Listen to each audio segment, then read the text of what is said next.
Good morning students. আমার কথা সবাই শুনতে পাচ্ছ তো? তো আজকে যেটা মেন অবজেক্টিভ হচ্ছে আমরা স্ক্রিনটাও দেখতে পাচ্ছ যে আমরা একটু ওই প্রথম তিনটে চ্যাপ্টারে যে ডাউটগুলো আছে সেই ডাউটগুলো আমরা একটু ডিসকাস করব। ঠিক আছে?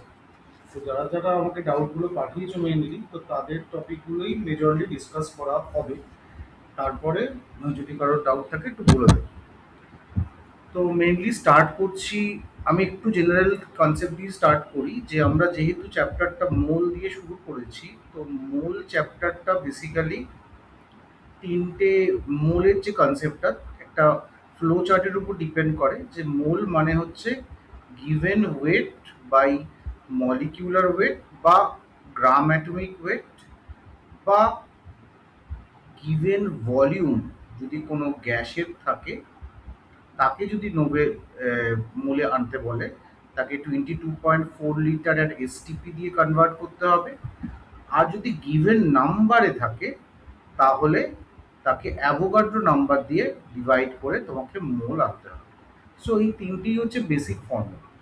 তো এইটা দিয়ে মাঝে সাঝে অঙ্ক আসে, এখনো দেখা যায় যে ট্রেন্ড, এবং স্কুলের পরীক্ষা একটা না দুটো পাবে। তোমার ফার্স্ট কোয়েশ্চেন, যেমন ধরো আমি এটা নিয়ে শুরু করছি, বলছি which of the following contains minimum number of molecules.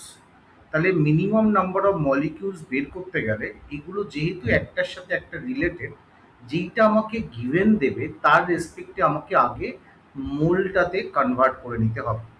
যেমন ধরো এই যে অঙ্কটায় সেখানে 11.2 লিটার নাইট্রোজেন দিয়েছে।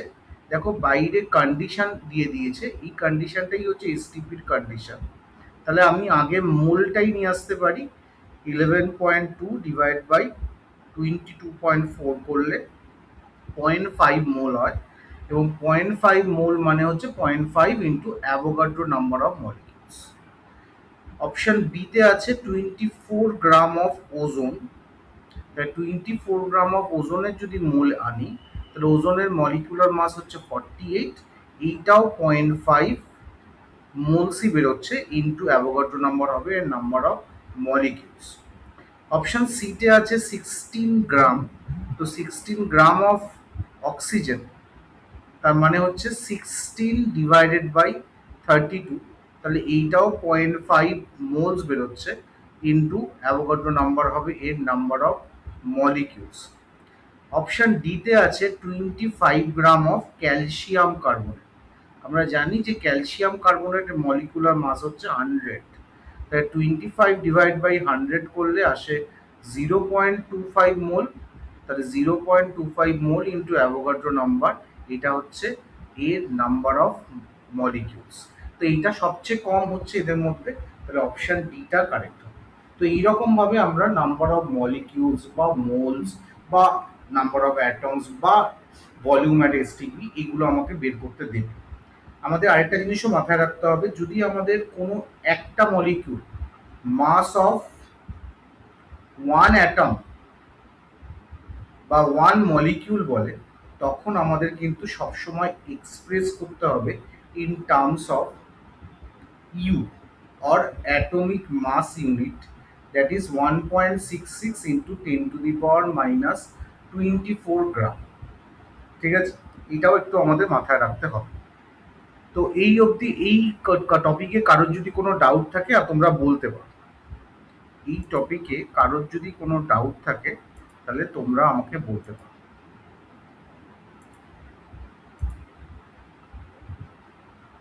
তো যাই হোক, এই টপিকে তোমাদের আশা করি কোনো ডাউট নেই। তাহলে আমরা চলে যাচ্ছি নেক্সট ডাউট। এটা আমাকে প্রিয়ম পাঠিয়েছে রিগার্ডিং পিওএসির ডাউট। তো পিওএসি বেসিক্যালি কি?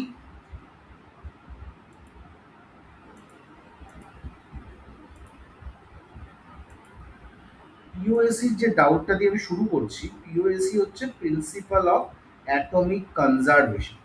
তো প্রিন্সিপাল অফ অ্যাটমিক কনজারভেশনের অঙ্ক আমাদের কখন লাগে? যখন আমরা এদের নিউমেরিক্যালগুলো করি। ঠিক আছে? নিউমেরিক্যাল করতে গেলে আমাদের পিওএসির অঙ্কগুলো করতে হবে। যেমন ধরো এইরকম একটা অঙ্ক আমরা যখন আমরা ক্লাসও করেছিলাম তখন আমরা সেই পিওএসি এই অঙ্কটা দিয়ে করেছিলাম। প্রিয়ম একটা জিনিস বুঝবে, পিওএসির বেসিক ব্যাপারটা হচ্ছে খুব সহজ অঙ্কগুলো হয়, কিন্তু অঙ্কগুলো একটু লেন্দি দেখতে হয়, তা সেটার কারণ হচ্ছে তোমাকে কনফিউজ করতে হবে। কিন্তু থ্রু আউট দ্য নিউমেরিক্যালসে একটা জিনিস মাথায় রাখতে হবে, সেটা হচ্ছে তোমার যে কোনো একটা অ্যাটমকে এখানে কনজার্ভ করে দিতে পারে, বা কনস্ট্যান্ট মাস রেখে দিতে বলে, বা ফিক্সড করে দিতে বলে। এটাই হচ্ছে পিওএসির main object, principal of atomic conservation. তো সেই লজিক অনুযায়ী আমাকে দেখতে হবে যে কোনো একটা অ্যাটমস একদম রিয়াকশনের শুরুতে কতগুলো মোলস ছিল, মোলস অফ অ্যাটম ছিল, আবার রিয়াকশনের শেষে যে প্রোডাক্টটা হয়েছে তাতে ওই অ্যাটমসটা কতগুলো মোলস অফ অ্যাটমে ছিল। যদি এই রিলেশনটা আমি বের করতে পারি, তাহলে আমার অঙ্কটার মধ্যে কোনো ডাউট হবে না। যেমন ধরো এই অঙ্কটা আমরা দেখাচ্ছি, এখানে যেরকম ধরো আমরা বলেই দিয়েছি, দেখো এরকম একটা কথা লিখেছে যে 27.6 gram of potassium carbonate was treated by a series of reagents so as to convert all the its atoms to this complex। তার মানেটা হচ্ছে এখানে পিওএসি কার উপরে এক্সপ্রেস হচ্ছে, পিওএসি ইজ অন কার্বন। ঠিক আছে, তাহলে আমরা এখানে অ্যাকর্ডিং টু পিওএসি আমি বলতে পারি যে moles of carbon in initial compound, যেটা পটাশিয়াম কার্বনেট ছিল, that has to be equal moles of carbon in this complex, যেটা দেওয়া আছে ধরো K2Zn3 FeCN6 হোল 2। ঠিক আছে, তাহলে এখানে আমাকে দিয়েছে 27.6 গ্রাম অফ পটাশিয়াম কার্বনেট, তার মানে হচ্ছে নাম্বার অফ মোলসটা আমাকে দেখে নিতে হবে। তো নাম্বার অফ মোলস কি হবে, 27.6 ডিভাইড বাই 138। এবার এই কম্পাউন্ডটা আমাকে দেখতে হবে যে এখানে কটা কার্বন আছে। দেখো এখানে দেখতেই পাচ্ছি একটাই কার্বন আছে, তাই আমি এটাকে 1 দিয়ে মাল্টিপ্লাই। এবার আমাকে জিজ্ঞেস করেছে calculate the mass of product, তাহলে এখানে আমাকে মোলসটা বার করতে গেলে আমার মাসটা জানা নেই, এটা আমার আননোন। এর মলিকুলার মাস বলে দিয়েছে 698, তাহলে এটা হলো মোলস। এবার এখানে টোটাল নাম্বার অফ কার্বন লক্ষ্য করো 6 × 2, 12খানা আছে। ঠিক আছে, তাহলে যদি সেই রিলেশনটা আমরা করি, তাহলে দেখবে এখান থেকে আমরা ডাব্লুর একটা ভ্যালু পেয়ে যাব। এটা অ্যারাউন্ড মনে হয় এটা মনে হয় 5 করলে হয়ে যায়। তাহলে ডাব্লু ইকুয়ালস টু হবে 698 ডিভাইড বাই 5 × 12। তো ওই অ্যারাউন্ড দেখবে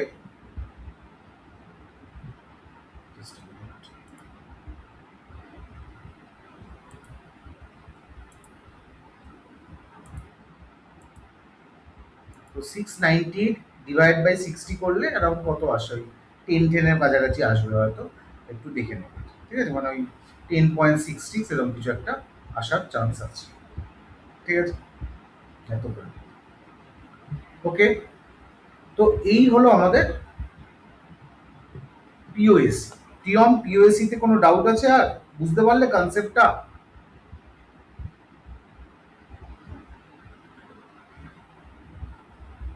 কি বলবো বলো, এই কোন জায়গাটা বুঝতে পারলে না? তোমাকে তো এতক্ষণ ধরে বললাম, কোন জায়গাটা বুঝতে? হ্যাঁ, মোলস অফ সি মানে এই কম্পাউন্ডটা কত মোলসের যদি বের করে নাও, তাহলে এই কম্পাউন্ডে পটাশিয়াম কার্বনেটের সিটা তো একটাই আছে, তাহলে কার্বন অ্যাটম এখানে এত মোলস ইন্টু 1 আছে। আবার একই রকম ভাবে এই কমপ্লেক্সটাতে এইটা যদি নাম্বার অফ মোলস হয় ইন্টু তার নাম্বার অফ কার্বন 6 × 12 আছে, 6 × 2 আছে। তো এই যে দেখো 6টা ইন্টু 2, তাই ইন্টু 12 করেছি। তাহলে total moles of carbon in initial reactant and total moles of carbon in final product, তাদের মধ্যে আমি পিওএসি করলাম। এটা সবসময় কনজার্ভ হতে হবে অ্যাকর্ডিং টু পিওএসি, করতেই হবে এটা। তাহলে সেই রিলেশনে আমি এর ওয়েটটা জানি না, তাহলে আমার এই ওয়েটটা বেরিয়ে গেল। ঠিক আছে, তাহলে এই হলো আমাদের পিওএসি নিউমেরিক্যালস। আচ্ছা, এবার আমরা যাচ্ছি একটু মোলারিটি বলার আগে আমরা বলে দিচ্ছি মোলারিটি কিন্তু খুব ইম্পর্টেন্ট, কারণ তোমাদের মোলারিটির উপরে কোয়েশ্চেন কিন্তু আসবেই আসবে। ঠিক আছে, যদি মোলারিটি না বোঝো তাহলে কিন্তু হবে না। তো সেই রিগার্ডিং আমি ছোট্ট করে একটু বলে দিই, আমাদের কনসেন্ট্রেশন ক্যালকুলেশনে আমাদের দু তিন রকমভাবে কনসেন্ট্রেশনকে এক্সপ্রেস করে। একটা তো হলো পার্সেন্টেজ সলিউশন, যেটা আমরা জানি যে percentage weight by weight, percentage weight by volume, আর পার্সেন্টেজ ভলিউম বাই ভলিউম, এই তিনটে ফর্মে এক্সপ্রেস করে। নেক্সট হচ্ছে যেটা এক্সপ্রেস করে সেটা হচ্ছে মোলারিটিতে। তো মোলারিটি হচ্ছে moles of solute per litre of solution, litre of solution, এটা কিন্তু সলিউশনের রেসপেক্ট। তো এর ফর্মুলাটা যেটা হয় সেটা হচ্ছে মোলস মানে ডাব্লু বাই এম, এটা সলিউটের, ইন্টু ভলিউম যেটা সলিউশনের ভলিউম, এটাকে মিলিলিটারে থাকলে 1000 দিয়ে মাল্টিপ্লাই। নেক্সট চলে আসছি মোলালিটি, যেটা খুব ইম্পর্টেন্ট। মোলালিটি বলছে moles of solute per KG of solvent. তাহলে এখানে সলভেন্টটা ম্যাটার করে, এখানে কিন্তু সলিউশনের মাসটা ধরলে হবে। মানে কিরকম ব্যাপারটা, যদি ধরো এখানে একটা সলভেন্ট আছে W1 গ্রাম, যেখানে বাইরে থেকে তুমি W2 গ্রামে একটা সলিউটকে অ্যাড করেছো, তাহলে তোমাকে এর যদি মোলারিটি বার করতে দেয়, তো মোলারিটি হবে কি W2/M2, যেটা হচ্ছে সলিউটের মোল, ডিভাইডেড বাই W1 যেটা হচ্ছে সলভেন্টের মাস, ইন্টু 1000 হচ্ছে কারণ যদি এটা গ্রামে থাকে, কারণ পার কেজি অফ সলভেন্ট বলেছে। তো এটা হলো মোলালিটি। নেক্সট যেটা আসে সেটা হচ্ছে নর্মালিটি। নর্মালিটি ইন জেনারেল ফর্মুলাটা হচ্ছে equivalence of solute present in 1 litre of solution. তাহলে ইকুইভ্যালেন্সটা আমাকে বের করতে যেতে হবে আলাদা করে। জেনারেলি ইকুইভ্যালেন্ট ওয়েট বের হয় হচ্ছে মলিকিউলার ওয়েটকে ভ্যালেন্সি ফ্যাক্টর দিয়ে ডিভাইড করে, এটা আমরা আগেও বলেছিলাম। এবার সেই ইকুইভ্যালেন্ট ওয়েটটা এখানে বসালে ওই কম্পাউন্ডের ক্ষেত্রে মোলারিটিটা, এই নর্মালিটিটা পাওয়া যায়।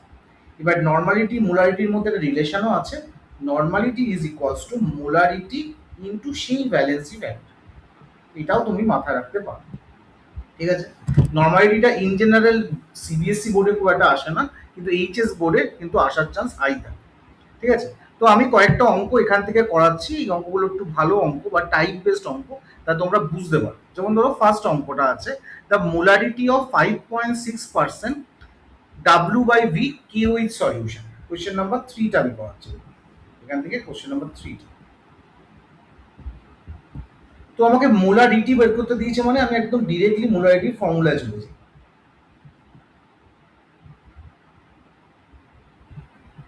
এটা হচ্ছে মোলারিটির ফর্মুলা। তাহলে আমাকে 5.6% বলেছে, মানে আমি এইটুকু তো বুঝতে পারছি, তার মানে 5.6 গ্রাম কিউইচ আছে ইন 100 ml সলিউশন। এবার কিউইচের মলিকুলার মাস কত? কিউইচের মলিকুলার মাস স্যার, পটাশিয়ামের হচ্ছে 39, হাইড্রোজেনের 40, আর অক্সিজেন হলে 56, তাহলে 56 হচ্ছে ইন্টু ওপরে 1000। তো দেখো এটা ক্যালকুলেট করলে নিচে একটা 10 আসছে, সব কেটে যাচ্ছে, কেটে গিয়ে 1 মোলার হচ্ছে। তাহলে এই সলিউশনটার কনসেন্ট্রেশন 1 মোলারিটি। কারোর কোনো জায়গায় কোনো ডাউট থাকলে বলো।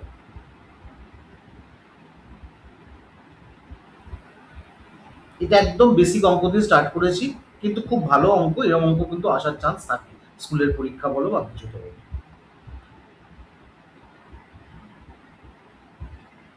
শুভজিৎ বুঝতে পারলে?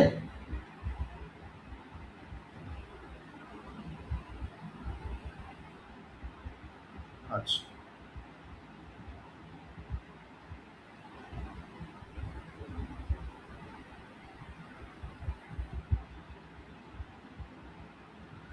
আচ্ছা, এবার যেটা আছে সেটা হলো নেক্সট হলো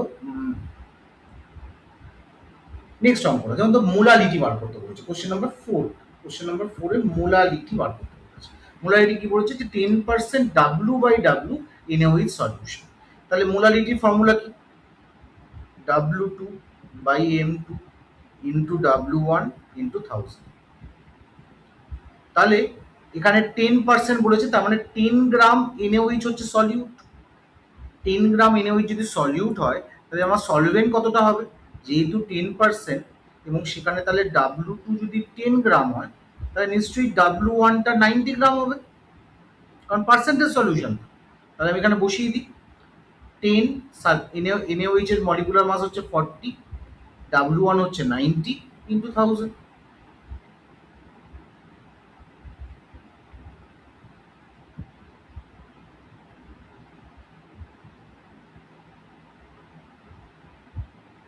এরকম কিছু একটা আসবে, ঠিক আছে? তাহলে এই দুটো হচ্ছে একদম বেসিক পার্সেন্টেজ সলিউশন থেকে মোলালিটি বের করার ফর্মুলা। এটা তোমাদের আমি বোঝানোর জন্য আমি একদম পড়ি, ঠিক আছে? এবার যেটা চলে আসছি কোশ্চেন নাম্বার 5। এইটা একটু একটু আলাদা টাইপের অঙ্ক, কিন্তু এই টাইপের অঙ্কও দেয়।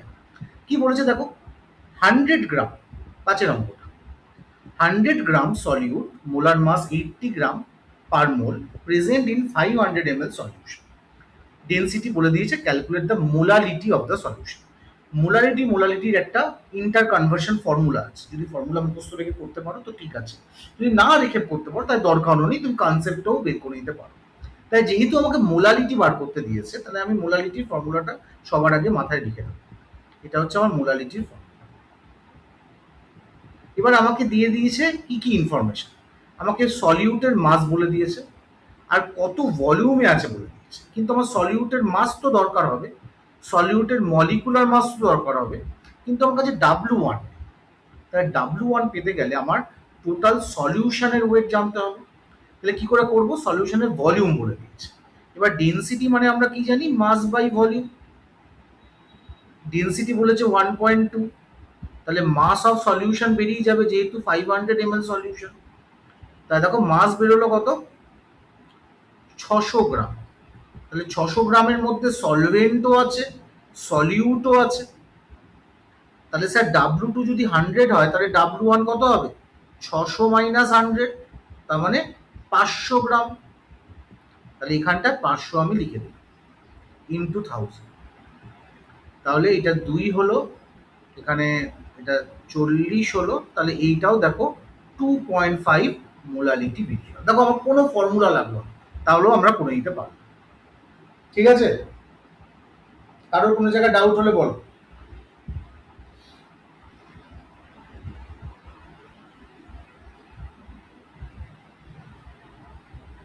ঠিক আছে, এরপরে চলে যাচ্ছি নেক্সট। এই কোশ্চেন নাম্বার 6টাও করে দিই, কারণ 5টা যেহেতু মোলারিটি, 6টাও তোমাদের কাজে লেগে যাবে। কোশ্চেন নাম্বার 6টা কি বলছে, বলছি the density of A 2 মোলাল aqua solution. এখানে আমার মোলালিটি দিয়ে দিয়েছে 2 মোলাল। 2 মোলাল করাটা মানে কি, 2 মোলস অফ NaOH বলেছে পার কেজি অফ সলভেন্ট। এই হচ্ছে আমার ইনফরমেশন।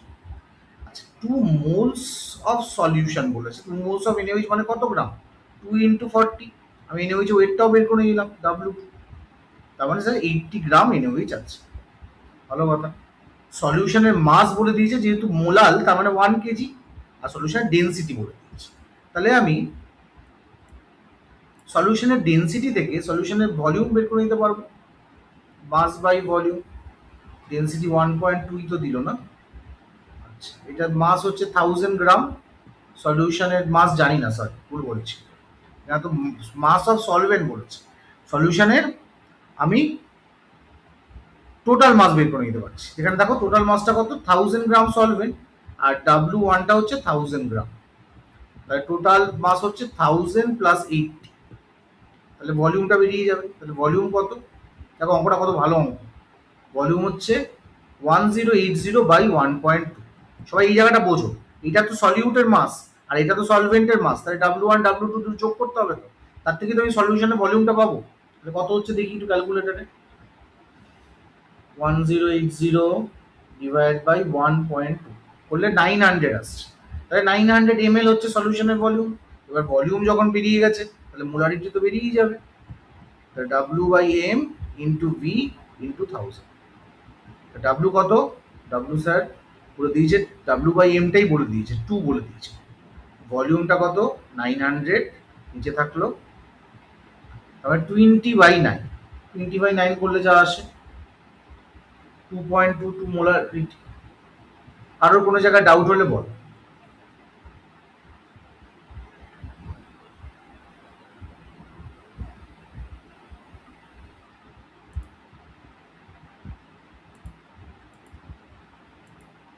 ভাই বুঝতে পারলে কি পারলেন না?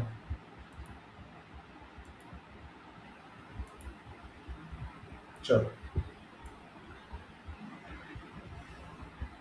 আচ্ছা, এখানে আমরা একটা নর্মালিটির অঙ্ক করে নিই, যেহেতু এইচএস দের নর্মালিটির অঙ্ক আসে। বাকি অঙ্ক তোমরাও ট্রাই করতে পারো।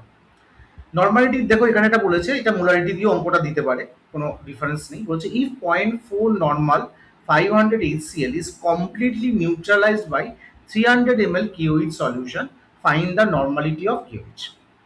দেখো, এইটাই হচ্ছে বেসিক্যালি তোমরা ল্যাবে যেটা অ্যাসিড বেস টাইট্রেশন করবে। খুব সহজভাবে ভাবো, এই অ্যাসিড বেস টাইট্রেশনে এই নিচে নেওয়া হয় হচ্ছে KOH। KOH এর একটা N1 থাকে আর একটা V1 থাকে, আর এখানে নেওয়া হয় হচ্ছে HCl বা অ্যাসিড। এখানে একটা N2 থাকে আর একটা V2 থাকে। তো as per the law of equivalence, এটাও আমরা তোমাদের বলেছিলাম যে equivalence of acid should equals to equivalence of base. তাহলে আমি লিখতে পারি যে N1V1 ইকুয়ালস টু N2V2।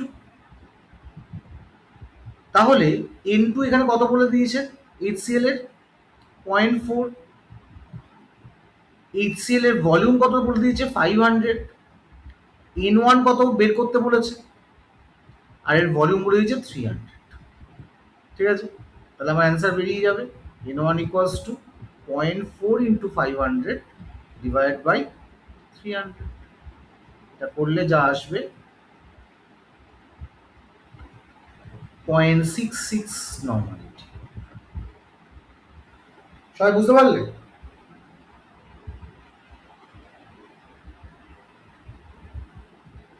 এবার এই কোশ্চেনটা একটু আমি চেঞ্জ করে দিচ্ছি। চেঞ্জ করে এই কোশ্চেনটা দেখো, কোশ্চেন নাম্বার 12। কোশ্চেন নাম্বার 12টা কি বলেছে? একটা 100 ml ডেসিমোলার HCl আছে। 100 ml, এরকম একটা অঙ্ক তোমাদের মনে হয় এই লাস্ট টেস্টটাও দিয়েছিল। 100 মোলার, ডেসিমোলার মানে 0.1, deci normal, sorry deci normal HCl। আরেকটা আছে 100 ml semi normal H2SO। Semi normal মানে বলেছিলাম 0.5 H2SO।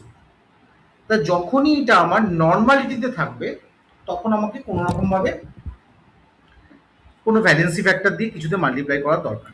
এবার এই দুটোকে মিক্স করেছে, মিক্স করে একটা বড় কন্টেনারে রেখেছে। জিজ্ঞেস করেছে এই সলিউশনটার নর্মালিটি কত। তো দেখো, এইটা আবার কিন্তু ঠিক ল অফ ইকুইভ্যালেন্স না, কিন্তু এইটা কি বোঝায়? এটা বোঝায় হচ্ছে ডাইলিউশন। ডাইলিউশনে কি হয়, যে দুটো অ্যাসিডকে তুমি মিক্স করাচ্ছ, তার number of H plus ion তো চেঞ্জ হয় না। Number of H plus ion আগে যা থাকে পরে তাই থাকে। তাহলে আমাকে যে নর্মালিটিটা বেরোয়, তাহলে মোলস অফ এইচ প্লাসটাকে আমাকে অ্যাডিশন করতে হবে। তাহলে আমার এর ক্ষেত্রে ফর্মুলাটা হয় যে N3V3, এটা যদি আমার ফাইনাল ভলিউম, ফাইনাল মিক্সচার হয়, equals to N1V1 plus N2V2। এটা হচ্ছে ফর্মুলা। তাহলে আমাকে N3 বার করতে দিয়েছে, তাহলে আমি এখানে লিখে নেবো N1V1 plus N2V2 plus V3। এবার এই V3টা কি? এই V3টা জাস্ট এই দুটোর তো summation, V1 plus V2 summation, কারণ এই দুটো ছাড়া তো কিছু মেশানো হয়নি এর মধ্যে। ঠিক আছে, তাহলে এবার কি হবে? N1 কত ছিল? 0.1 ছিল ইন্টু 100। N2 কত ছিল? 0.5 ছিল ইন্টু 100 বাই টোটাল ভলিউম 200। বললে কত হয়? 10 আর এখানে 50, তার মানে 60/200। তার মানে 6/20 হবে হচ্ছে এর নর্মালিটি, মানে 0.3 কাছাকাছি। দেখো, সবাই বুঝতে পারলে? এইরকম ভাবেও কিছু অঙ্ক তোমাদের ডাইলিউশন বা মিক্সিং এর কোশ্চেনও দিতে পারো। ক্লিয়ার সবার? যাদের মোলারিটিতে কোনো ডাউট ছিল তাদের কি ক্লিয়ার হলো?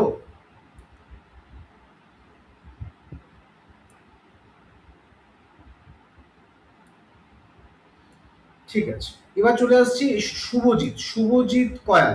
শুভজিৎ, তুমি কোয়ান্টাম নাম্বারে কিছু ডাউট বলেছিলে, তো আমি কোয়ান্টাম নাম্বারে এক দুটো কনসেপ্ট একটু বলে দিই। ঠিক আছে, তো কোয়ান্টাম নাম্বার বেসিক্যালি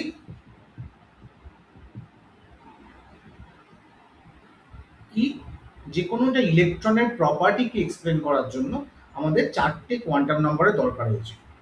নম্বর হচ্ছে প্রিন্সিপাল কোয়ান্টাম নাম্বার, 2 নম্বর হচ্ছে অ্যাজিমুথাল কোয়ান্টাম নাম্বার, 3 নম্বর হচ্ছে ম্যাগনেটিক কোয়ান্টাম নাম্বার, আর 4 নম্বর হচ্ছে স্পিন কোয়ান্টাম। ঠিক আছে? তাই যেইটা প্রিন্সিপাল কোয়ান্টাম নাম্বার সেটা জেনারেলি কাকে ডিনোট করে? Shell number.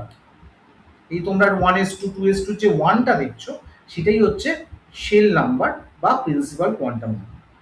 যেমন ধরো KLMN 1 2 3 4 এগুলো হচ্ছে শেল নাম্বার বা প্রিন্সিপাল কোয়ান্টাম নাম্বারকে ডিনোট। ঠিক আছে? আচ্ছা, নেক্সট কি আসছে? নেক্সট আসছে হচ্ছে তোমার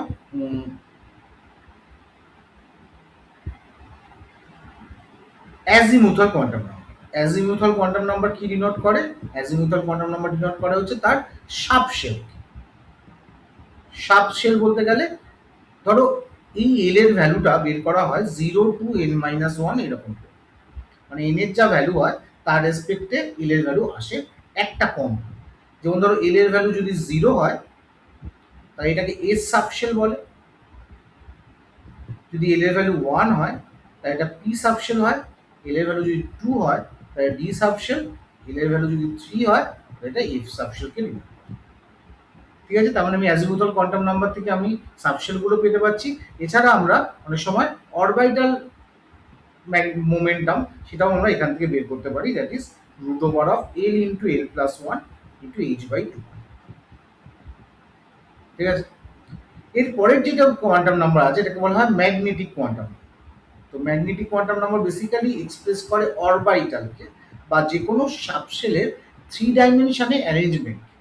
ঠিক আছে? তো এইটা বেসিক্যালি এই ফর্মুলাটারে ডিনোট হয়, যেটা হচ্ছে ml equals to -L2 plus L, or তুমি number of magnetic quantum number পেতে গেলে 2L প্লাস 1 করতে পারো। যেমন ধরো এল এর ভ্যালু যদি 0 হয় তাহলে ml এর ভ্যালুও 0ই হয়। কিন্তু এল এর ভ্যালু যদি 1 হয় ml এর ভ্যালু কি কি হয়? -1 0 প্লাস 1। এল এর ভ্যালু যদি 2 হয় তাহলে ml এর ভ্যালু কি হয়? -2 -1 0 প্লাস 1 প্লাস 2। এল এর ভ্যালু যদি 3 হয় তাহলে একই রকম ভাবে -3 -2 -1 0 প্লাস 1 প্লাস 2 প্লাস 3। আমরা এই জন্যই দেখি যে নাম্বার অফ অরবিটাল অনুযায়ী নাম্বার অফ বক্স গুলো আমরা দেখি, যেটা আমরা কনফিগারেশনে ইউজ করি। শুভজিৎ বুঝতে পারলে? শুভজিৎ আছো? শুভজিৎ কয়াল বলছে। শুভজিৎ কয়াল বলছি, দেবাঞ্জন কয়াল, সরি। দেবাঞ্জন আছো?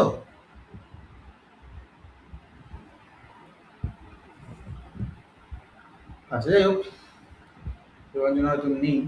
এরপরে যেটা spin quantum number. Spin quantum number হচ্ছে যে কোনো অরবিটালে যে ইলেকট্রন স্পিন থাকবে, একটা ক্লকওয়াইজ স্পিনে থাকবে, একটা অ্যান্টি ক্লকওয়াইজ স্পিনে থাকবে। এই অ্যান্টি ক্লকওয়াইজ আর ক্লকওয়াইজ স্পিনের একটা ভ্যালু হচ্ছে প্লাস আপ ধরা হয় আর এটাকে মাইনাস আপ ধরা হয়। ঠিক আছে?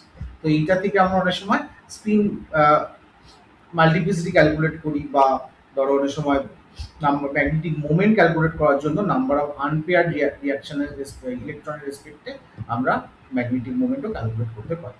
ঠিক আছে? তাহলে এইটা হলো আমাদের কোয়ান্টাম নাম্বারস। এবার এই কোয়ান্টাম নাম্বারসগুলো কি করে অ্যাপ্লিকেশন হয়? ঠিক আছে? তো ফার্স্টে একটা বেসিক অ্যাপ্লিকেশন দিয়ে দেখে, যেমন ধরো এইটা বলছে in an atom total number of electrons. এটা দেখো 2024-এর যেই কোশ্চেন।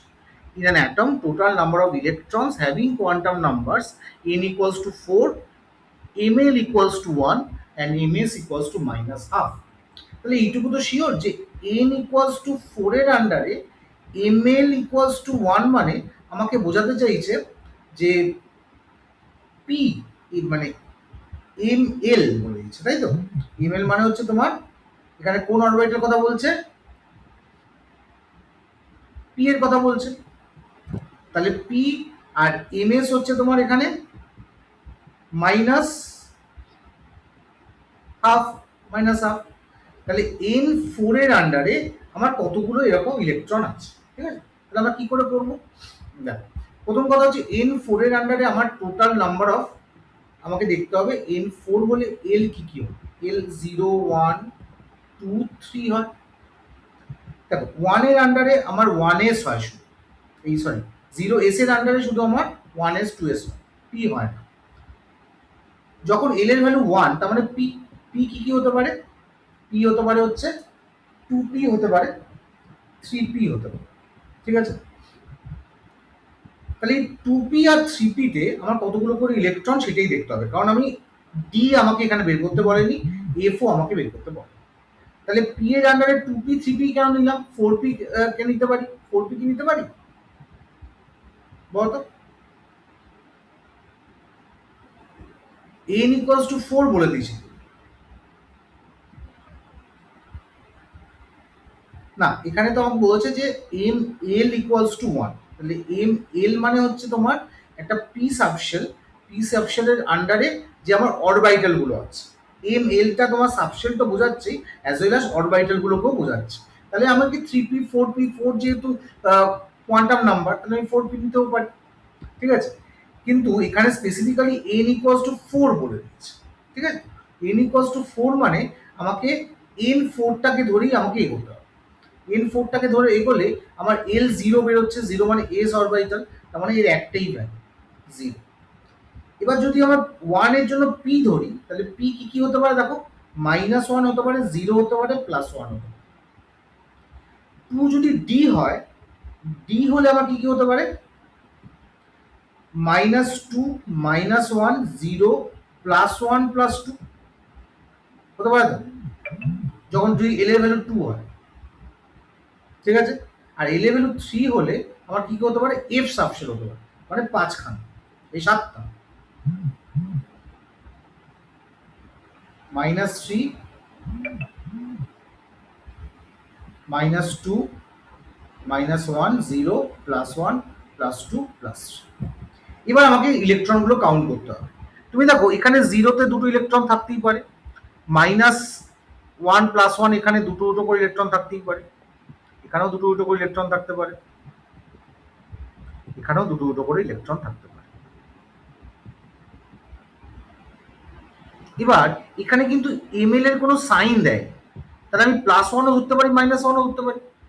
তাহলে সেই অনুযায়ী যদি আমি ক্যালকুলেট করি, তাহলে দেখো -12 আমি এখানে একটা পাবো, এখানে আমি একটা পাবো, এখানে আমি একটা পাবো, এখানে আমি একটা পাবো, এখানে আমি একটা পাবো, এখানে আমি একটা পাবো। টোটাল কটা পেলাম এই কনফিগারেশনে? 6টা। The total number of electrons having this set of quantum number হবে 6। সবাই বুঝতে পারলে কিনা দেখ, এখানে ম্যাগনেটিক কোয়ান্টাম নাম্বারের রেসপেক্টে যতগুলো পসিবল সাবশেলে -12 কনফিগারেশনের ইলেকট্রন আছে এবং ml এর ভ্যালু 1 হবে এরকম আসে, সেগুলো আমাকে বের করতে দিয়েছে। সবার ক্লিয়ার হলো এটা? -12 এই যে বলে দিয়েছে, দেখো এই যে বলে দিয়েছে -12, আমি তাই -12 মানে কি, যে কোনো একটা করে আনপেয়ার্ড ইলেকট্রন নিচ্ছি, এইটাই যতগুলো -12 যতগুলো আনপেয়ার্ড ইলেকট্রন আছে এই 1 এর ভ্যালুতে, 1 এর ভ্যালুগুলো নিচ্ছি শুধু, দেখো আমি শুধু 1 এর ভ্যালুগুলো নিয়েছি, কারণ আমাকে 1ই তো বলেছে এখানে,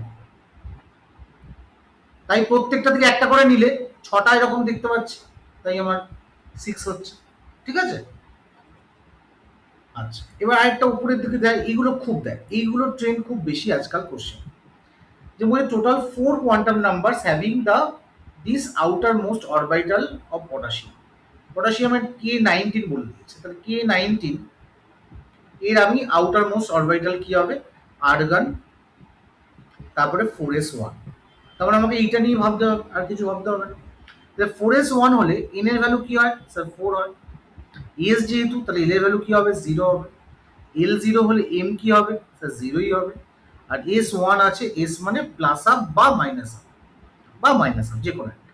তাহলে এখানে কি কি দিয়েছে, এখানে দিয়েছে দেখো 4 0 0 হাফ, এরকম কোন অপশন আছে? হ্যাঁ আছে, অপশন বিটা। দেখো এইটা কেউ বুঝতে না পারলে আমাকে বলো, যারা নতুন জয়েন করেছো তারাও আমাকে ভেবে বলতে পারো যে যদি কোনো জায়গায় কোনো ডাউট থাকে।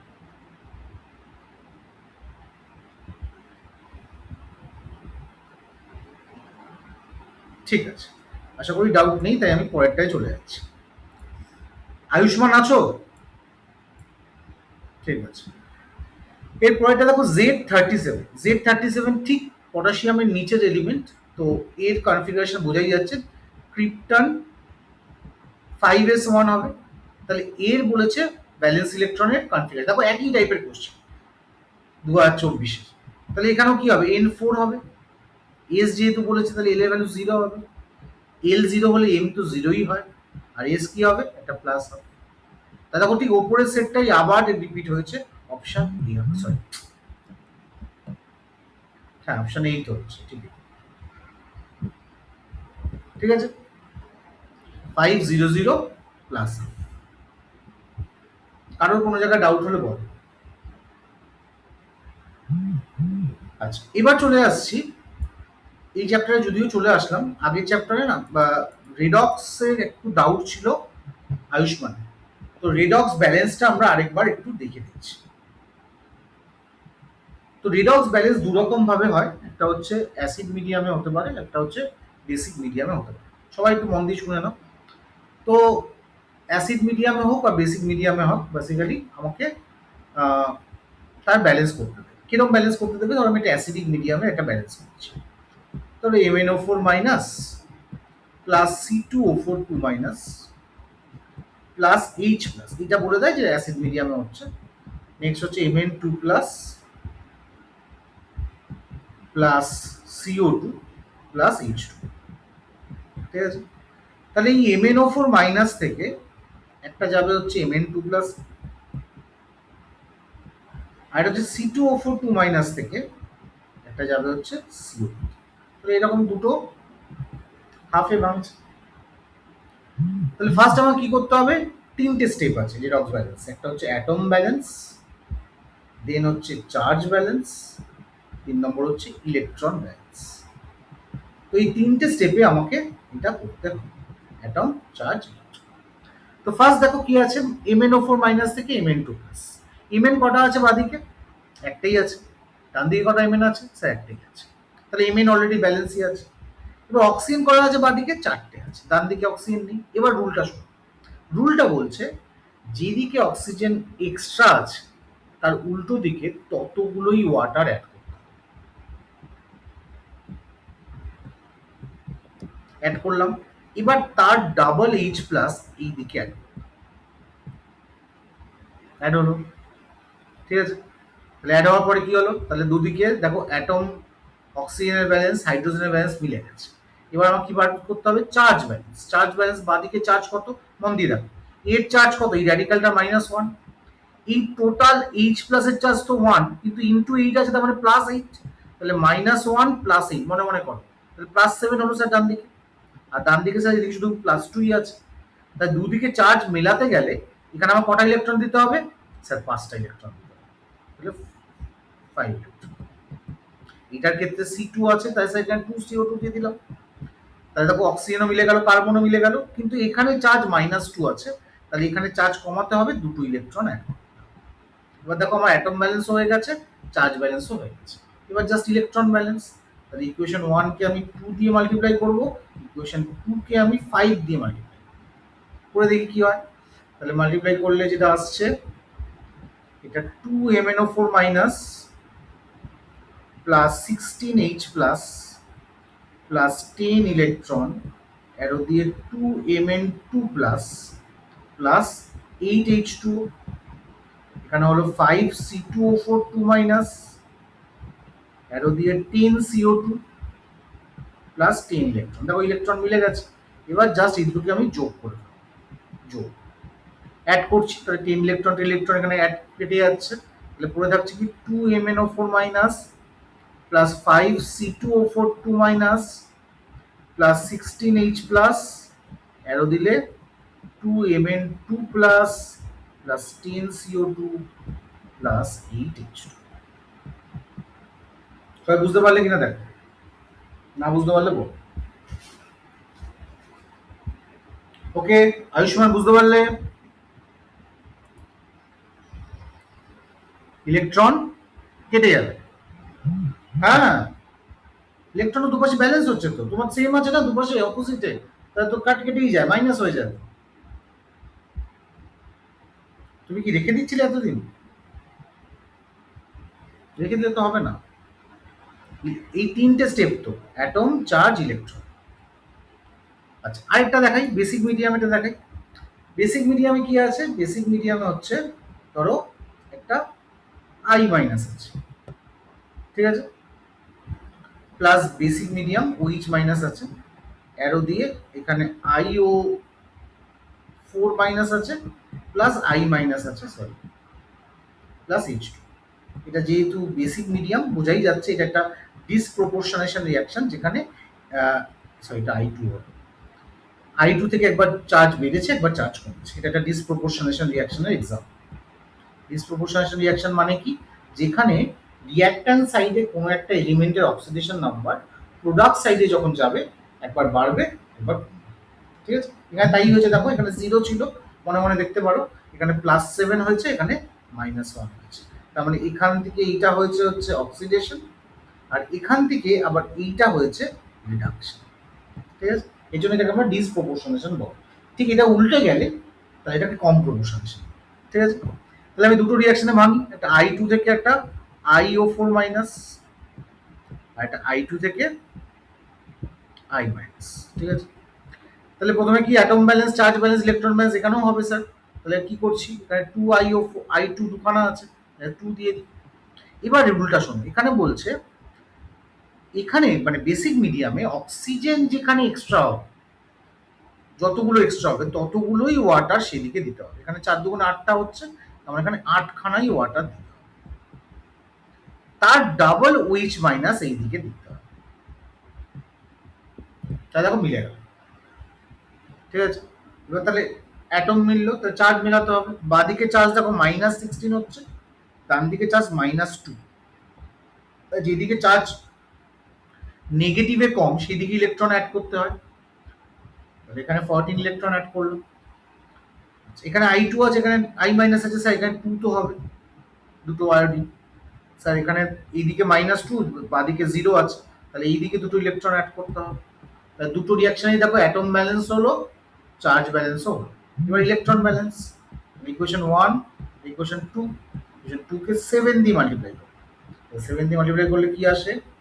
Sir seven I two plus 14 electron, arrow দিয়ে 14 আই মাইনাস, যোগ করলাম, যোগ করলে কি হয়? এইটা কেটে গেল, এইটা কেটে গেল, কি পড়ে থাকলো দেখো, 8 I two plus 16 OH minus, arrow দিয়ে 2 I O 4 minus plus 14 I minus plus 8 H two. সবাই বুঝতে পারলে? দেখো না বুঝতে পারলে বলো, কারো কোনো জায়গায় ডাউট হলে বলো।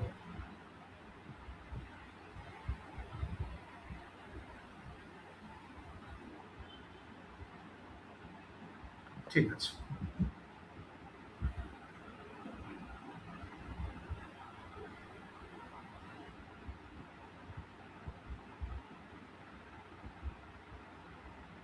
এবার তোমাদের যে পরীক্ষায় যে কোশ্চেনটা আমি দিয়েছিলাম সেইটা আমি একটু দেখাচ্ছি। লাস্ট পরীক্ষায় আমি এরকম একটা রিডক্স ব্যালেন্স দিয়েছিলাম, দেখো একদম সহজ। এক্স এফি টু প্লাস, এটা ইভেন আমার তোমাদের ক্লাসেও মনে করিয়ে দাও, CR two O seven two minus plus Z H plus, arrow দিয়ে Fe three plus plus CR three plus plus H two.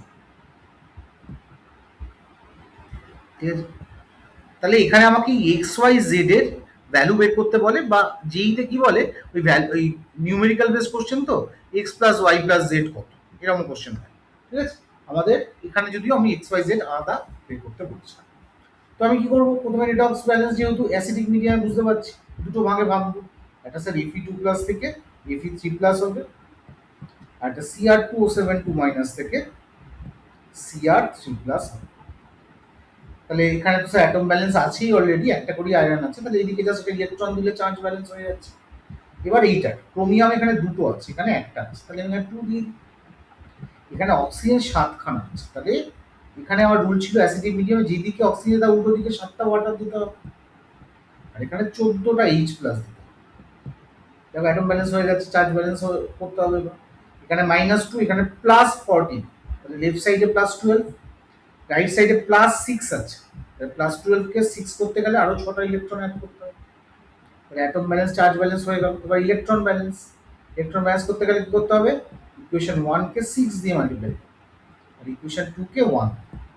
6 দিয়ে মাল্টিপ্লাই করলে কি হয়? 6 6 6। তাহলে কি হলো? এবার যোগ করলে দুটোকে, এখানে দেখো 6 ইলেকট্রন, এই ইলেকট্রন কেটে গেল, বাকিগুলো পড়ে থাকলো। 6Fe2 plus Cr2O7 2 minus plus 14H plus, arrow দিলে 2Cr3 plus 6Fe3 plus plus H2 7H2। তাহলে আমাকে এক্স ওয়াই জেড বের করতে বলেছে। এক্স তার মানে স্যার 6, ওয়াই তার মানে স্যার 1, জেড তার মানে স্যার 4। যোগ করলে 21। কিছু আছে এর মধ্যে? সহজ তো? ওকে। আচ্ছা, এবার চলে আসছি পৃথা। পৃথা আছো? তো পৃথা বলছিল ইয়ের কোশ্চেন একটু, হাইজেনবার্গ, তাই তো তোমার? বেসিক্যালি হাইজেনবার্গ আনসার্টেনিটি প্রিন্সিপালটা কি বলছে আগে আমাকে সেটা জানতে হবে।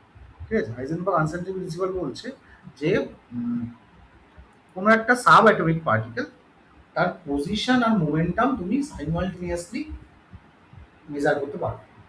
মানে মেজার করতে গেলে একটা যদি তোমার একদম কারেক্ট হয়, আর একটা পুরো ভুল হয়। ঠিক আছে? মানে 100% অ্যাকিউরেসিতে টুগেদারলি দুটোকে মেজার করা যায়।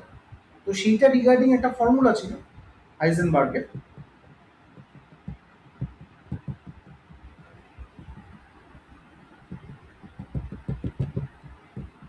সেটা বলছিল যে del x into del p x greater or equals to h by 4 pi. ঠিক আছে? মানে জায়গায় এইচ বাই 4 পাই জায়গায় এইচ বাই 2 পাইও দেয়, এইচ ক্রস বাই 2 পাই দেয় অনেক জায়গায়, এইচ ক্রস বলে 2 লিখে এরকম। এটা একই ব্যাপার। কিন্তু আমরা যখন অঙ্কটা করবো তখন সবসময় মনে রাখবো, তখন আমরা কিন্তু ফর্মুলাটাতে আর গ্রেটার অর ইকুয়ালস টু দেবো না। ডেল পি এক্সটাকে তুমি ভেঙে এরকম লিখে নিতে পারো। অঙ্ক করার সময় তুমি ইকুয়ালস দিয়েও অঙ্কটা করতে পারো। ঠিক আছে? একটা অঙ্ক আমরা এরকম দেখি, যেটা ধরো এনসিআরটিতেও আছে।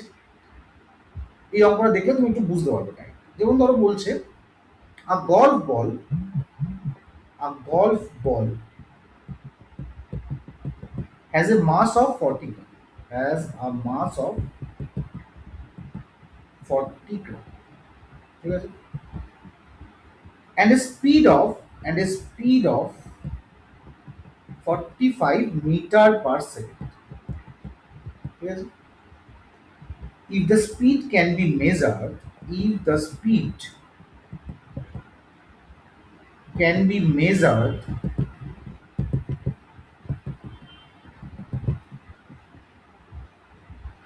within accuracy of 2%, within accuracy of 2%, calculate the uncertainty in its position. Calculate the uncertainty, মানে ডেল এক্সটা বলছে,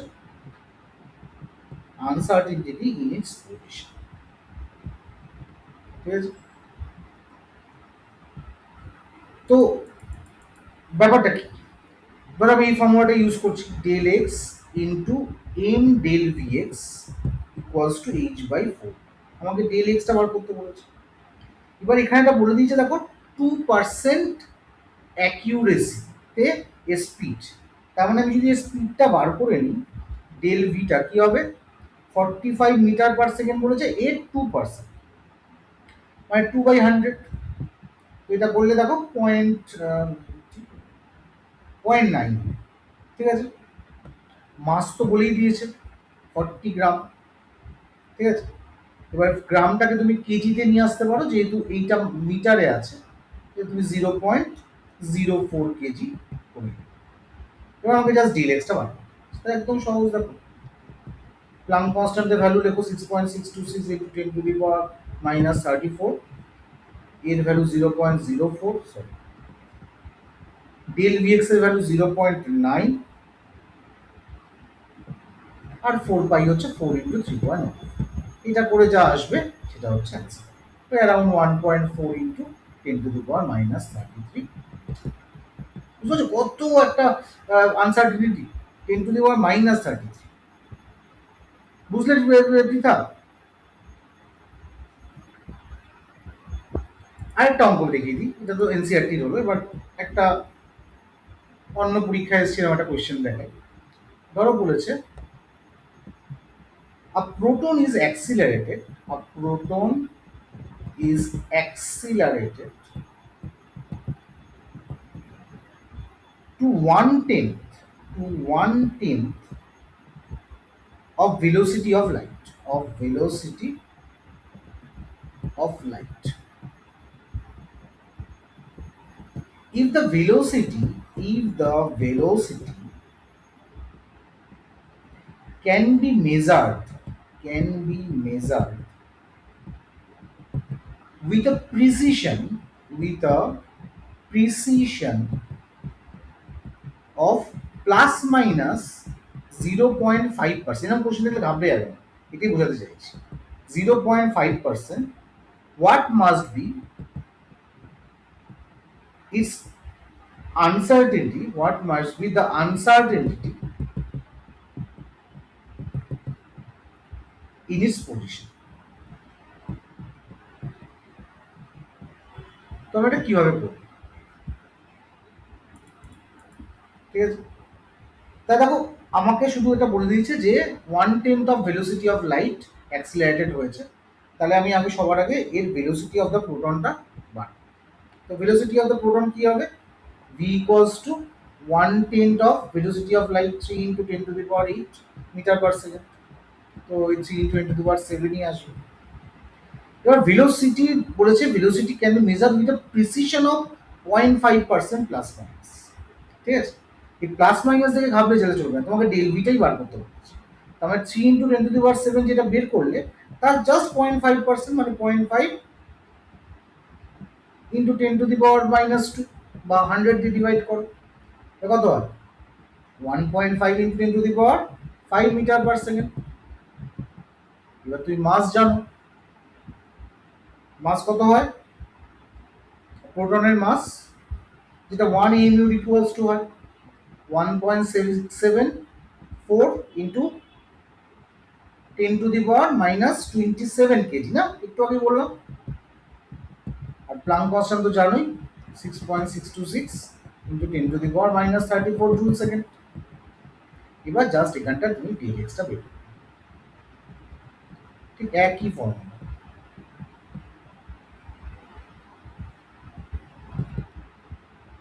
সবার ক্লিয়ার? কারো কোনো জায়গায় ডাউট আছে?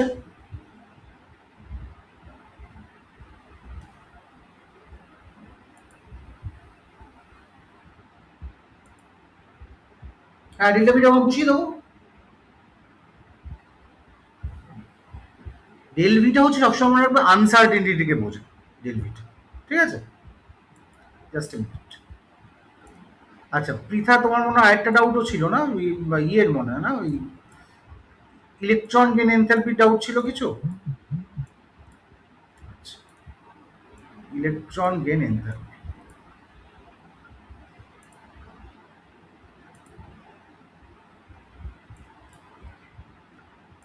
আচ্ছা ইলেকট্রন গেন এনথালপি জিনিসটা কি? ইলেকট্রন গেন এনথালপিটা মাথায় রাখতে হবে, এটা অনেক সময় অনেকে একটু ডাউট হয়। এটা হচ্ছে কোন একটা, এটা অ্যাটমিক প্রপার্টি, যে কোনো অ্যাটমের একটা অ্যাটমিক প্রপার্টি, যেটা দিয়ে আমরা কি ডিনোট করি?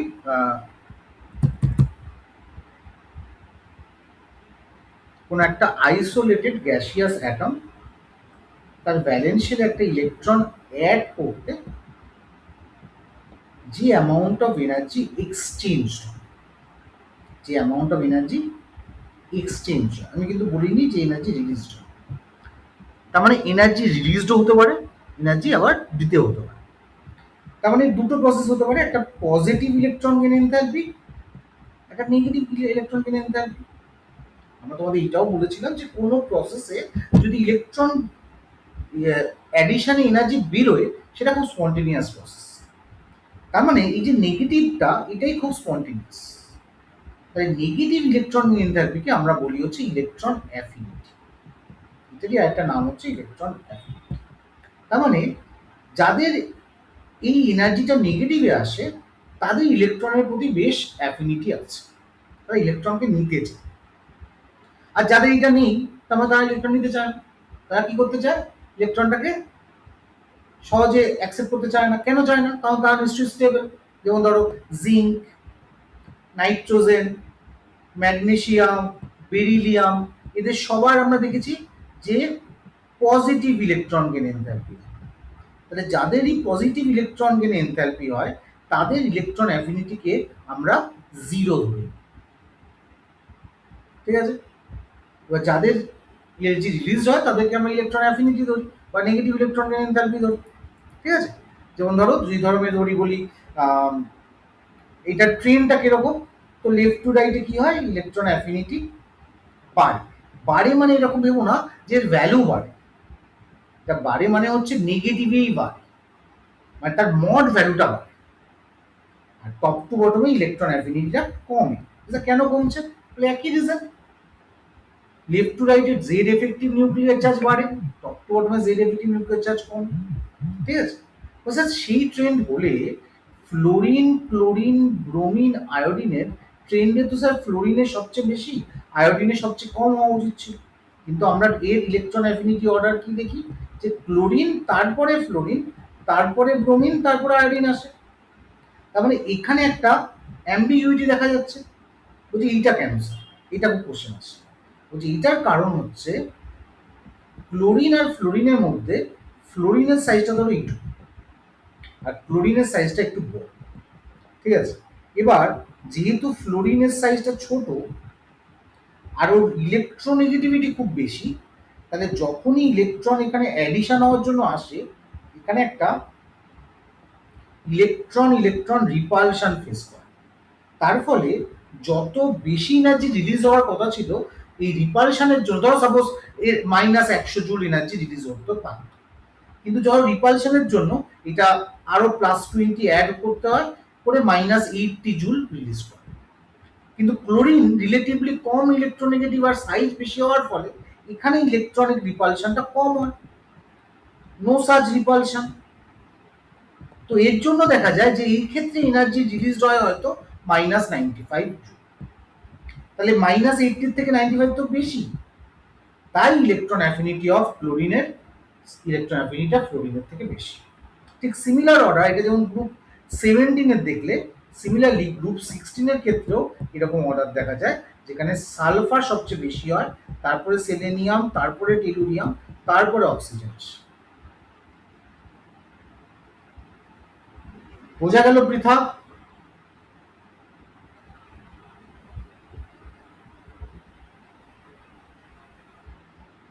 পৃথা বুঝতে পারলে?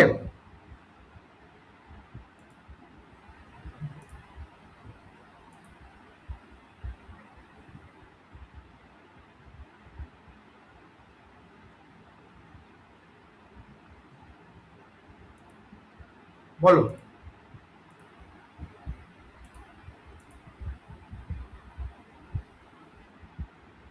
সোডিয়াম আর অ্যালুমিনিয়ামের মধ্যে সোডিয়ামের ইলেকট্রন অ্যাফিনিটি, যেহেতু তোমার একই গ্রুপের মধ্যে পড়ছে, তো সোডিয়াম বেশি মেটালিক হচ্ছে, অ্যালুমিনিয়াম রিলেটিভলি কম মেটালিক হচ্ছে। ঠিক আছে? তো এবার তুমি কটা ইলেকট্রন অ্যাড করতে চাইছো তার উপরে ডিপেন্ড করে। ঠিক আছে? সোডিয়ামের কনফিগারেশন দেখো কি আছে, 3s1 আছে, আর এখানে 3s2 3p1 1। এবার সোডিয়াম দেখো 3s1 থেকে যদি একটা ইলেকট্রন নেয়ও, জোর করে যদি নেওয়াও হয়, ও একটা স্টেবল কনফিগারেশনে আসছে, কিন্তু অ্যালুমিনিয়াম সেরকম আসছে না। তো দ্যাট ইজ ওয়াই হতে পারে। এগুলো অনেকগুলো ফ্যাক্টরের উপর ডিপেন্ড করে। আরেকটা ফ্যাক্টরের উপর ডিপেন্ড করে, সেটা হচ্ছে কি, সেটা হচ্ছে এদের কি চার্জে অলরেডি আছে। যেরকম ধরো যদি একটা এলিমেন্ট, ধরো অক্সিজেন নিউট্রাল আছে, ও ধরো একটা ইলেকট্রন অ্যাকসেপ্ট করবে, তাহলে ও মাইনাসে এর ইলেকট্রন গেন এনথালপি তার নেগেটিভেই আসবে। কিন্তু তুমি যদি একে ধরো আবার একটা ইলেকট্রন অ্যাড করাতে যাবে, তখন দেখা যাবে এই ইলেকট্রন গেন এনথালপিটা আমার পজিটিভে আসবে। এবং নেট তুমি যদি ও থেকে O2 মাইনাস ডিরেক্টলি দুটো ইলেকট্রন অ্যাড করাতে চাও, যদিও O2 মাইনাস স্টেবিলিটি পাচ্ছে, কিন্তু এই positive electron gain enthalpy still persist করে। কিন্তু তার জায়গায় ধরো তোমার কোনো একটা স্পিসিস ধরো অলরেডি প্লাসে আছে, তাকে তুমি ইলেকট্রন অ্যাড করে সিএল করতে চাইছো, এর ক্ষেত্রে ইলেকট্রন গেইন এনথালপি কিন্তু তোমার নেগেটিভই আসবে।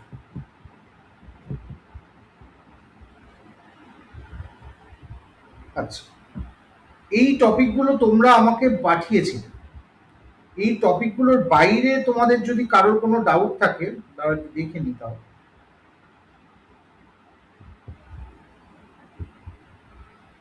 দেবাঞ্জন কি আছো আজকে? দেবাঞ্জন তো আগের দিন ডাউট বললো। এই টপিকগুলো আমার ডাউট না, কিন্তু এগুলো তোমাদের জিজ্ঞেস করা, জিজ্ঞেস করেছিলে, তাই তোমাদের আমি এটা বলেছিলাম। এবার তোমরা আমাকে বলতে পারো বাকি যারা আছো ক্লাসে, যদি কোনো জায়গা আর কোনো জায়গায় ডাউট থাকে কোনো পার্টিকুলার টপিকে, তাহলে হ্যাঁ বলো।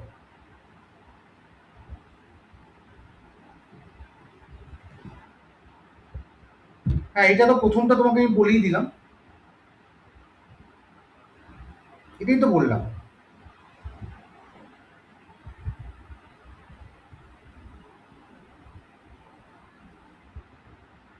হ্যাঁ, এটা তো আমি বলে দিলাম। এছাড়া কোনটা বলছো?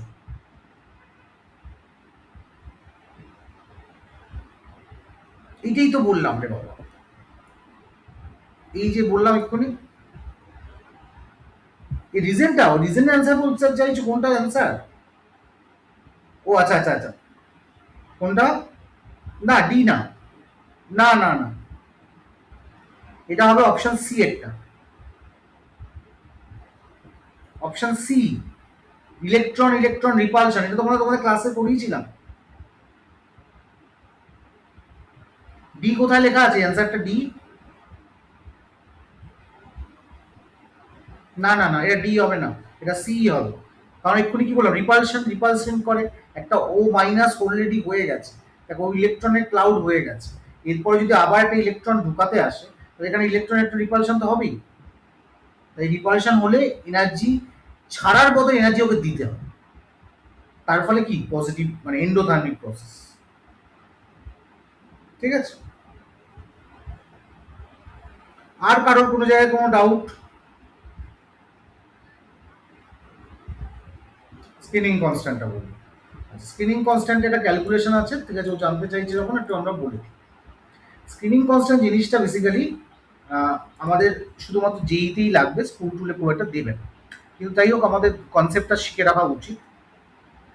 স্ক্রিনিং কনস্ট্যান্টটা কিরকম? স্ক্রিনিং কনস্ট্যান্ট বেসিক্যালি ব্যাপারটা হচ্ছে, ধরো একটা নিউক্লিয়াস, এরপরে এরকম মাল্টি শেলের ইলেকট্রন আছে, এখানে কিছু ইলেকট্রন আছে, এখানে কিছু ইলেকট্রন আছে। বলছে এই নিউক্লিয়াসটা কে, এই ইলেকট্রনটাকে যত জোরে টানবে, এই ইলেকট্রনটাকে তো একই জোরে টানা উচিত ছিল, কিন্তু একই জোরে টানতে পারছে না। তার কারণ হচ্ছে কি, এক নম্বর তো ডিস্টেন্স বাড়ছে, অ্যাজ ওয়েল অ্যাজ এই ইলেকট্রনগুলোর সাথে এদের একটা রিপালশন হচ্ছে।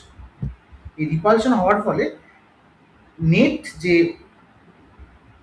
এফেক্ট নিউক্লিয়ার চার্জটা, সেটা কমে গিয়ে জেড স্টার হয়ে যাচ্ছে, মানে জেড ছিল ধরো, জেড থেকে একটা সিগমা ফ্যাক্টর কমে গিয়ে জেড স্টার হয়ে যাচ্ছে। এটাকেই আমরা বলি হচ্ছে স্ক্রিনিং কনস্ট্যান্ট ক্যালকুলেশন, বা যেটাকে আমরা স্লেটার্স রুল দিয়ে ক্যালকুলেট করি। ঠিক আছে? বোঝা যাচ্ছে আমার কথাটা? এই সিগমাটা বেসিক্যালি হচ্ছে ওই স্ক্রিনিং কনস্ট্যান্টকেই ডিনোট করে। ঠিক আছে? যেমন ধরো আমি কার করবো, ধরো আয়রনের করছি, আয়রনের আমাকে ধরো সিগমা ক্যালকুলেট করতে বলেছে, কত হয় আমরা দেখি। এটা একটা ফর্মুলা ছিল, সেটা আমি তোমাদের আগেও বলেছিলাম, যাই হোক আমি প্রথমে এর কনফিগারেশনটা লিখে দিচ্ছি। আয়রনের কনফিগারেশন কি? 1s2 2s2 2p6 3s2 3p6 4s2 3d6। ঠিক আছে? প্রথমে এইটা বলেছে স্প্রিং কনস্ট্যান্ট স্টেটাস রুল বলেছে, প্রথমে তোমাকে আগে according to principal quantum number এটাকে গ্রুপিং করতে হবে। কীভাবে গ্রুপিং করবো? 1s2, তারপরে 2s2 2p6, টুটা হয়ে গেল, তারপর 3s2 3p6 3d6টা হয়ে গেল, তারপরে 4s2। ঠিক আছে? প্রথমে আমাকে যেহেতু ভ্যালেন্স শেলের কথা বলেছে, তাই ভ্যালেন্স শেলে আমরা সবসময় একটা ইলেকট্রনকে কমিয়ে নিতে হয়, যেটাকে আমরা টেস্ট ইলেকট্রন। তাহলে যেইটা এন শেল এটাকে ধরলাম, এইটাকে ধরলাম এন মাইনাস ওয়ান এর শেল, বাকি রেস্টটাকে ধরা হয় এন মাইনাস টু এর শেল। তাহলে এন শেলে আমি একটা ইলেকট্রন কমিয়ে দিচ্ছি, তার মানে হচ্ছে কত, 1 × 0.35। তারপর কটা আছে, 6 6 12 তাহলে 14 × 0.85। আর বাকি যে কটা ইলেকট্রন থাকছে 10 × 1 হবে সিগমার ক্যালকুলেশন। তাহলে এখানে 0.35, এখানে 14 দিয়ে গুণ করলে কত হয় একটু দেখে নি, দাঁড়াও।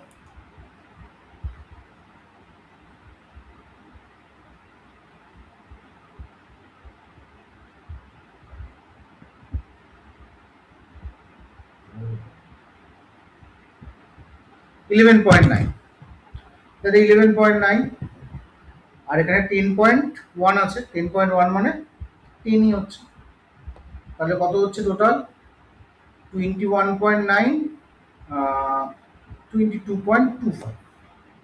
ঠিক আছে, তাহলে এই যে টোটাল যে ভ্যালুটা বেরোলো সেটা হলো আমার সিগমার ভ্যালু। তাহলে এই ইলেকট্রনটা যে 4s1 ইলেকট্রনটা শেষ ফিল করবে 26 - 22.25, তার মানে ধরো জাস্ট 3.75 এর equivalent effective nuclear charge feel.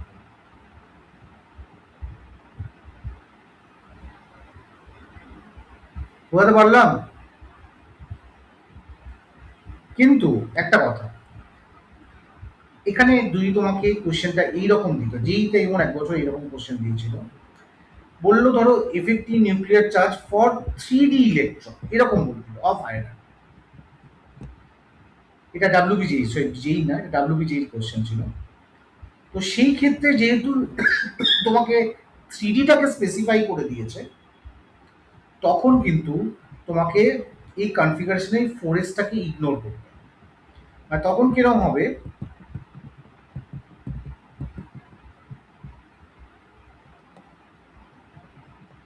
এই 3D6-এ তোমাকে 5-কে 0.35 দিয়ে মাল্টিপ্লাই করতে হবে, বাকি 8-কে তোমাকে 0.85 দিয়ে মাল্টিপ্লাই করতে হবে, বাকি 10-কে তোমাকে 1 দিয়ে মাল্টিপ্লাই করতে হবে। তার মানে তখন তোমাকে যেহেতু 3D বলে দিয়েছে, তখন তুমি 4s ধরবে না। ঠিক আছে, কিছু না বলে দিলে তুমি একদম ভ্যালেন্স শেলটাকে ধরে নিতে পারো। ক্লিয়ার? ঠিক আছে, এর বাইরে আর কারোর কোনো জায়গায় ডাউট, মোল কনসেপ্ট বা পিরিয়ডিক টেবিল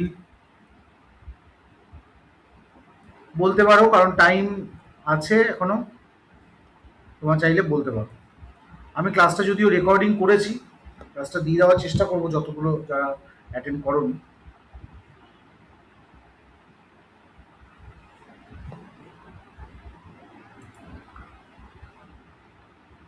সবার ক্লিয়ার?